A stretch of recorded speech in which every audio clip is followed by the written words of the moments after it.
I walk out on stage and go, thank you, yeah. I'm excited to be here because it's honestly the safest place for me right now. My house, not safe. My marriage, also not safe. My wife heard me say that marriage is pretty simple, and she said, "Oh, really? Then explain it." And I was like, absolutely not. I don't even explain Wi-Fi. The crowd laughs, and I lean in like I'm about to confess a crime. So today, I decided to roast my own marriage. Yeah, most comedians roast their wives. Not me, I'm scared of mine. So I roast myself. It's safer, like slightly safer. I pause with that classic Nate confused smile and throw in a hook. Look, if you've ever been married, you'll understand. This isn't comedy. This is a survival seminar. I'm giving you the tools to live. I continue. My wife gave me a performance review, a literal review. She sat me down at the dining table like I'm an employee who's been stealing office pens. She had notes, actual notes. Meanwhile, I showed up with nothing. No pen, no paper, not even confidence. I was like, "Can I see the agenda?" And she said, "You are the agenda," which I didn't love. I adjust the mic like I'm nervous. She told me I need to communicate better. And I said, "Okay, define communicate." And she said, and I said, "Oh, yeah, I'm familiar with the concept." But she meant the advanced version of talking, where you say feelings and listen. I'm not licensed for that. Then she asked me the worst question you can ask a husband. Tell me what I just said. Look, I don't even remember what I said. I can't replay your speech in my brain like a podcast. I'm not audible. I shrug helplessly. So I repeat whatever random words I think I heard. I'm like, "You want us to buy a horse?" And she just stares at me like I'm buffering. Another hook. Marriage isn't arguing. It's confidently answering questions you don't understand. I continue. The other day, I tried helping around the house because apparently that's something I don't do. So I fixed the kitchen drawer, just one drawer. Somehow, after fixing it, the dishwasher didn't open. The oven didn't close. The fridge made a sound like it was giving up on life. My wife walked in like, "Nu che, did you 2th?" And I said, "I don't know, but whatever it was important." I sip imaginary water. Marriage has stages. Let after an argument, silence. Day 2, load or silence. Day 3, she starts asking questions like, "Hungry," which is not about food. That's a peace treaty. She's basically saying, "I'm willing to stop this war if you promise not to be an idiot anymore." And I can't make that promise. It's too big a commitment. Then I glide into closing speech, but not really closing, just the tease. You know, people say the secret to marriage is communication. Think it's pretending you understood what was said and then Googling it in the bathroom. That's what I do. I have a whole study session in there. I come out like, "Yeah, I thought deeply about what you said." Meanwhile, I just searched, what does emotional presence mean? And this is why I say marriage is wild.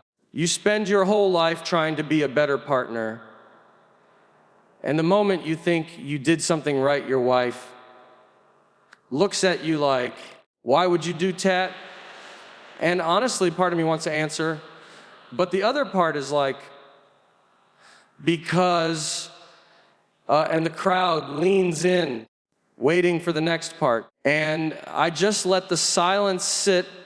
Like every marriage argument ever, Nate walks out like a man who knows he's about to confess something that could get him in trouble later. He starts talking about how his wife decided their marriage needed a performance review.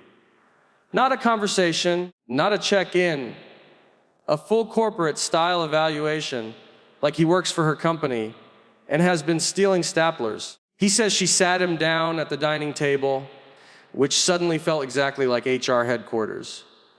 And the worst part, she had a folder. Anytime your spouse brings a folder, nothing good is happening inside it. He's sitting there empty-handed, no pen, no notebook, even a memory of what he did wrong. Meanwhile, she has bullet points, tabs, and maybe even a PowerPoint he hopes he never sees. He says, when your wife pulls out a packet, you know your life is about to change. Not for the better. He tries to sit confidently, but it's that fake confidence husbands get when they're about to be humbled. He's smiling like, yeah, I'm ready to improve. But inside, he's like, does this end with me living in the guest room? She starts with category 1, listening. Realizes immediately he's failing. She asks questions like, do you remember what I told you yesterday? And he's thinking, not only do I not remember yesterday, I barely remember this morning. She tells him he interrupts too much. He acts shocked. No way. Then interrupts her explaining the interrupting. And he's like, see, that wasn't even my fault. You paused. That's an invitation to talk. She tells him that's not how pauses work. She flips to the next section labeled household contribution. Nate's sweating. His brain is doing the math. Took out the trash once in 2021, he thinks. She lists every task she does, and suddenly he's hearing about chores that he genuinely didn't know existed. He didn't know there was a right way to fold towels. He didn't know there's a wrong way to load a dishwasher. He didn't know the fridge's schedules. He's sitting there, a student hearing advanced math for the first time. She brings up remembering things you should remember. This is where he knows he's dead. Birthdays, appointments, anniversaries, everything he forgets even with reminders. He tries to defend himself. Look, I don't forget on purpose. It's a talent. I'm gifted. She's not impressed. She tells him he needs to be more present. He's like, I am present. I'm right here. I've been sitting in this chair for 45 minutes. That's extremely present. Every time she finishes a point, she looks at him like she's expecting him to have a serious, never upsets. Nate never has what she wants. Not the words, not the answers, not the mental capacity. He tries to nod like he understands. He tries to pretend he's absorbing life, changing wisdom. Inside, he's just thinking, man, I wish I had brought a pen or a lawyer. Then she asks him the fatal question, do you have anything you want to add? And this is where husbands everywhere stop breathing. Because no does not have anything to add, but also yes, he feels like he should. But also no, because anything he adds will make it worse. She waits, he panics, he says, I think we're doing great. The silence that follows is so thick he can hear his own heartbeat. And right at the moment when he thinks the meeting might finally be over, she flips another page slowly, like she's revealing a plot twist he's not ready for. And he leans forward, realizing this review might only be the beginning of something even worse. Nate starts explaining how he has this incredible talent, an ability so powerful it should be illegal. It's the skill of starting an argument with complete confidence and realizing halfway through that he's totally wrong, but continuing anyway, because turning back would be admitting defeat. He says, it always begins the same way his wife asks a simple question like, why didn't you do the thing I asked you to do? And instead of answering like a normal human being, his brain picks the most dangerous option, defending himself with zero evidence, zero memory, and zero plan. He opens his mouth with that husband confidence that comes from absolutely nowhere, and he just starts talking, hoping somewhere along the way he'll stumble onto a point that makes sense. He says the first 10 seconds always feel strong. He's pacing, he's gesturing, he thinks he's making sense, and he even hears himself and thinks, wow, I'm really saying words right now. But then halfway through, something shifts. There's this moment, this horrifying realization, where he starts listening to what he's saying and immediately regrets everything. It's like hearing a stranger ruin your life with your own voice. He's mid-sentence thinking, man, I should have backed out of this conversation when I had the chance. He tries to act committed, though. He keeps nodding, keeps pushing through, but internally he's screaming because none of it adds up. Meanwhile, his wife is watching him like she's witnessing a car accident in slow motion. She's not even mad at this point. She's fascinated. She's thinking, is he really going to keep going? And Nate does. Because he can't stop now. Stopping means admitting he lost. His pride, even though it's tiny and weak, forces him to keep walking deeper into the forest with no map. He starts trying to save himself by backing up the argument a little, but husbands aren't built for U-turns. He tries to re-explain what he meant, but that only makes things worse. Now he's contradicting the thing he said 30 seconds ago. He's arguing with himself, basically debating his own personality. He says, you ever see someone drown in 2 feet of water? That's me in an argument. He tries to throw in big words to sound smarter. That never helps. He tries to change the subject subtly. She doesn't fall for it. He pretends he has a deeper emotional point coming. He doesn't. And the whole time, he knows he's wrong. She's just letting him finish because she wants to see how far he'll go. It's like she's watching a bad documentary, boring, confusing, but she can't look away. Then comes the worst part, the sudden, painful silence. He finishes talking. He's out of words, oxygen, excuses, everything. His brain is empty. He gives her that nervous smile husbands give when they know they've just made the situation 10 times worse. She just tilts her head slightly, the universal sign for, you done.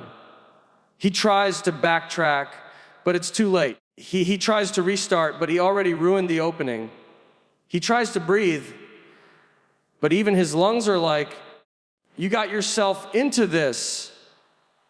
All right, when he thinks she's gonna respond, she doesn't. She just raises one eyebrow. That's it, one eyebrow. The eyebrow that says, I'm about to destroy your entire argument with one sentence. Nate sees it, panics, and jumps in again, like adding more wrong will somehow cancel out the previous wrong. And he starts talking even faster, trying to fix a sinking ship with a spoon. And just when he thinks maybe he saved himself, she takes a breath, and he realizes whatever she's about to say is going to completely end him. Nate explains how every married man has that one moment where he thinks, you know what, I'm gonna help today. And that moment, every single time, is the beginning of absolute destruction. He talks about waking up with this sudden heroic energy, like he's a handyman from a commercial, even though the most mechanical thing he knows how to fix is a pillow. He decides he's gonna fix one small problem in the house, just one, because he wants his wife to walk in and say, wow, smart, look at you being responsible, which has never happened in the history of his marriage. Pick something simple, a drawer not closing properly, a harmless drawer, a beginner level drawer, a drawer so easy a child could handle it. This is the drawer where he believes he will prove himself. He says He approaches the drawer with confidence he absolutely did not earn. He takes the drawer out, looks at the screws like he knows what they do, and even makes that handyman sound men make, half grunt, sigh, because it feels official. He tightens one screw, just one innocent twist of a screwdriver, and somehow that single twist triggers a chain reaction that scientists should study. Suddenly the drawer won't go back in. Cabinet door won't stay shut. The dishwasher next to it stops opening smoothly. He checks the oven. Now the oven light is flickering like it's trying to communicate distress. He hasn't touched the oven. It doesn't even know where the oven screws are. He opens the fridge and it makes a noise like it's tired of living. He says, I came here to fix a drawer and now the whole kitchen is filing for workers' comp. He tries to stay calm, which is impossible because he knows his wife is going to walk in any second and ask the worst question a husband can hear, what did you do? He tries to reverse the damage. That never works. It just makes things worse. He tightens the screw more. That's a mistake. He loosens it. Somehow also a mistake. He starts pushing the drawer in harder like that has ever fixed anything in the world. He's sweating now. He starts apologizing to appliances. Meanwhile, he's imagining his wife walking in and seeing the chaos. He practices lies he knows she won't believe. I was like this when I got here, or the drawer attacked me first, or I think the house shifted overnight. Then it happens. She walks in. She doesn't even say anything at first. She just looks around the kitchen, confused, like she walked into a crime scene where all the victims are appliances. The drawer is sideways. The dishwasher is slightly open but stuck.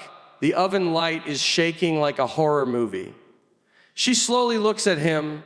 He gives her that guilty husband smile that says, I know I ruined everything, but please pretend I didn't.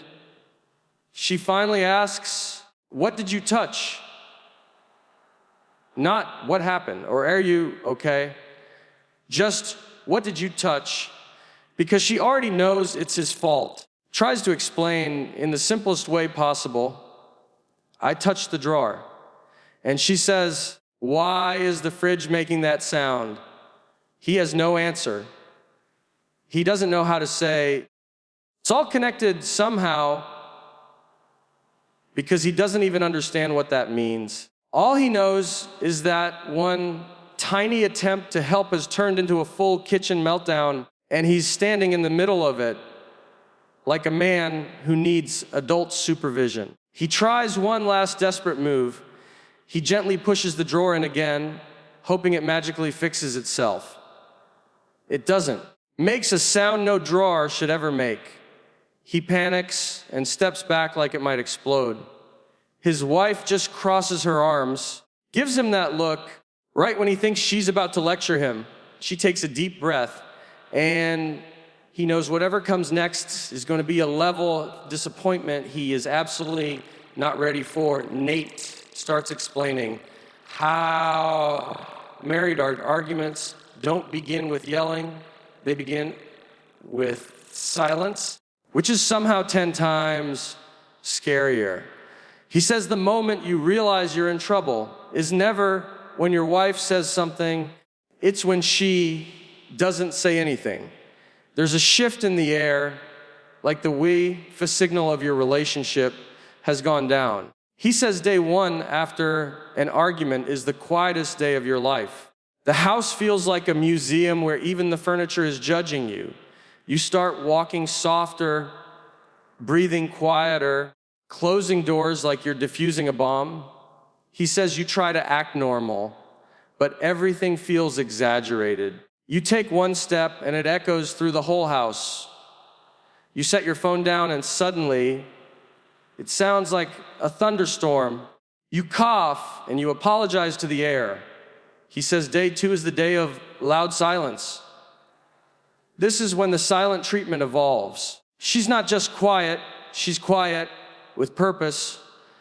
Every movement she makes has meaning. She closes a cabinet a little harder than usual. Not a slam, not enough to call the police. Just enough to say, "You know what you did?" She walks past him without saying anything, but her footsteps have attitude. She picks up something he left out, like a sock, and the way she lifts it says, "This sock represents everything wrong with your existence." Nate says you start seeing everything as a sign. She's chopping vegetables louder. She's cleaning faster. She's doing the laundry with the rage of someone folding all her resentment into every shirt. He tries to talk, but even his voice feels like it doesn't belong in the house. He'll say, "You okay?" And she'll respond with, "I'm fine," which is the word husbands fear more than death. He says day 3 is when things get interesting because the silence softens just a little, just enough that you think you might survive. She'll walk into the room and say something like, "Do you want dinner?" And this is not a food question. This is a treaty. This is the marriage version of two countries deciding whether to end the war or keep dropping emotional missiles. Nate says he always hesitates because he knows this question has layers. If he says yes too fast, it means he's desperate. If he says no, it means the war continues. If he says, "Whatever you want," that is the wrong answer every time. So he says, "Maybe," which is somehow even worse. He says the funniest part is how both people in the marriage pretend they weren't mad for the last 48 hours. She'll sit on the couch like nothing happened. He'll sit next to her like he wasn't just Googling, "How long does silent treatment last?" She'll turn on a movie. He'll pretend to enjoy it even though he's so stressed he hasn't blinked in 9 minutes. Then she reaches for the blanket. For a moment, he thinks peace has been restored. But the way she hands him the blanket lets him know he is still on emotional probation. Then he says there's this moment, every couple knows it, where she sighs one single sigh, not angry, not annoyed, just tired. And that sigh is the signal that the argument is almost over. Not over, but close. And right when Nate thinks he can finally relax, she turns to him slightly, opens her mouth to speak. He feels his whole chest tighten, because whatever she's about to say is going to restart the entire argument from the beginning. Nate says the most dangerous sentence a wife can ever say to a husband isn't, "We need to talk." It's not, "I'm not mad." No, those are warm-up threats. The real jump scare in marriage is when she looks at him with absolute confidence and says, "Tell me what I just said." He freezes instantly. Everything in his body shuts down. His brain pulls the emergency brake. His soul briefly leaves his body.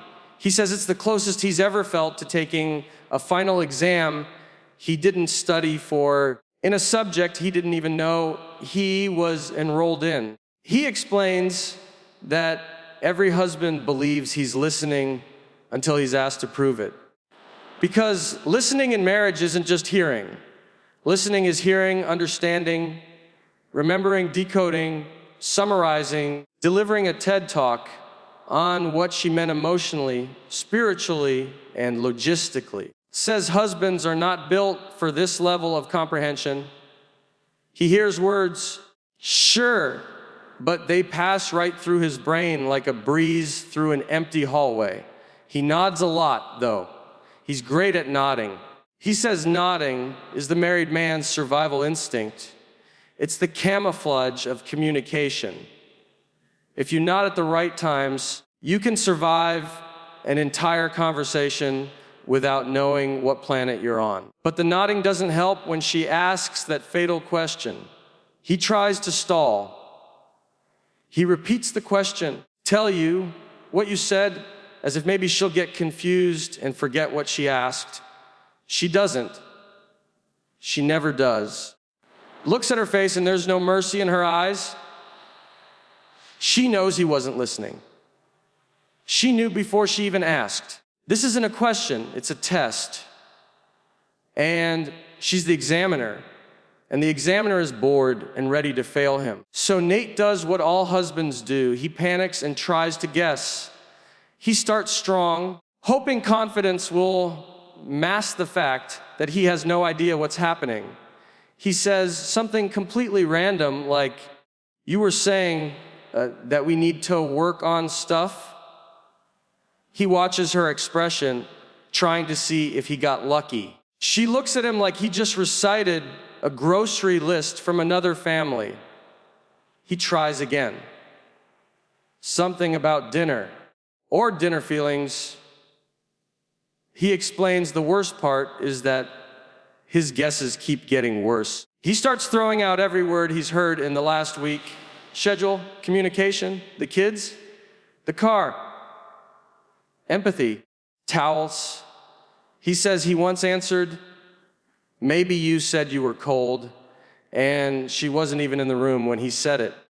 At this point, he's sweating like he's on a game show. He should have music playing behind him. Nate, remember one sentence his wife said? The answer is no. Meanwhile, his wife is just sitting there, silently witnessing him fall apart. She's not even mad anymore. She's impressed by how wrong he is. She starts blinking in that slow, disappointed way that says, "This is why you can't be left unsupervised." Nate tries to explain himself, but it only gets worse. "I was listening," he says, and even he doesn't believe himself. "I just wasn't ready." He compares it to someone throwing a baseball at you without warning. You can't catch it if you weren't in the right position. She says, "I literally started the sentence with your name." And he says, "Right, but you said it too casually. You got to say it louder." Then comes the moment husbands dread. She repeats what she said, word for word. Nate realizes it was something simple, something short, something he definitely should have remembered. He nods again, too late, trying to act like that was exactly what he thought she said the whole time. She just stares at him the way a teacher looks at the one student who somehow scored a 0 on a quiz with 2 questions. Right when Nate thinks the humiliation is over, she takes a breath, tilts her head, and begins to say something that he knows is going to make the situation 10 times more dangerous. Nate says, "Every married man has a secret strategy that keeps the relationship alive, not romance, not gifts, not communication. No, it's pretending to understand everything your wife says and then go to the bathroom to Google what she meant." He says men don't openly admit this, but every husband has done it. The bathroom is not a bathroom. It's a research lab, a study hall, a crisis management center. He says the moment his wife starts a deep emotional conversation, he nods slowly. He's absorbing wisdom. Inside, he's panicking because half the words are flying over his head like academic missiles he has no shield for. She'll say something like, "I need you to be more emotionally available." And he'll nod confidently, even though he has no clue if she means talk more, talk less, cry, don't cry, sit closer, sit farther. There are too many possibilities. He says being a husband is like trying to guess the password to your wife's emotional we. Every day, the password changes. Even when you think you cracked it, you get hit with incorrect. Try again. So he excuses himself with the classic line, "Give me 1 second." She thinks he's getting water. He's not. He's sprinting to the bathroom like he's running for office. He locks the door, pulls out his phone, starts Googling like his marriage depends on it. He's typing the dumbest questions in human history. What does emotional presence look like? How do I validate a feeling without validating the wrong feeling? Do wives like when husbands talk? Or should I shut up? He says Google becomes the marriage coach he never asked for but desperately needs. He scrolls through articles written by therapists with perfect marriages and unrealistic expectations. They say things like, repeat her feelings back to her so she knows you understand. Nate tries that once. She says, I'm overwhelmed. And he responds, you're overwhelmed. And she says, don't say it like that. He says there are no instructions for tone. Google doesn't give tone lessons. He needs a tone translator, so I'm trying my best into, I hear you. I deeply value your perspective. But Google doesn't offer that, so he just keeps searching. He explains that sometimes he's in the bathroom so long that his wife knocks on the door. She thinks he's sick. He's not sick. He's trying to graduate from marriage university with at least a passing grade. She'll call out, okay, and he'll respond with the most stressed out voice ever. Yeah.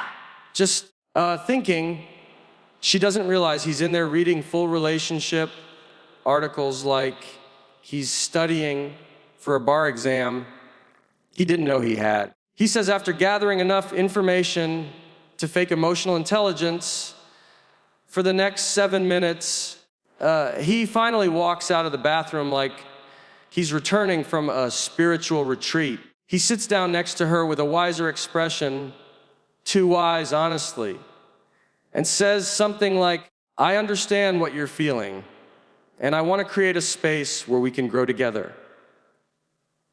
And she stares at him, suspicious, because she knows he didn't walk into the bathroom with that vocabulary. He tries to maintain the performance, but he's sweating from the pressure. His wife starts asking follow-up questions, and he immediately runs out of the Google script. He starts repeating the same sentence in different ways, hoping she doesn't notice. She notices. She always notices. She leans in, studying him, trying to figure out where he suddenly learned all these new marriage words. Right when he thinks he's survived the moment, she squints a little, opens her mouth, and whatever she's about to say is something he knows he is absolutely not prepared for. You know, after all this, realize something about marriage.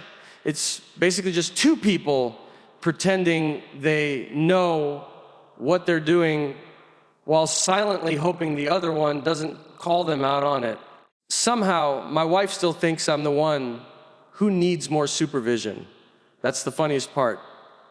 She'll say, Nate, you need to grow up. And I'm like, I would if you'd stop taking care of everything before I even get the chance. It's like she fails me just to be safe. Honestly, she's not wrong.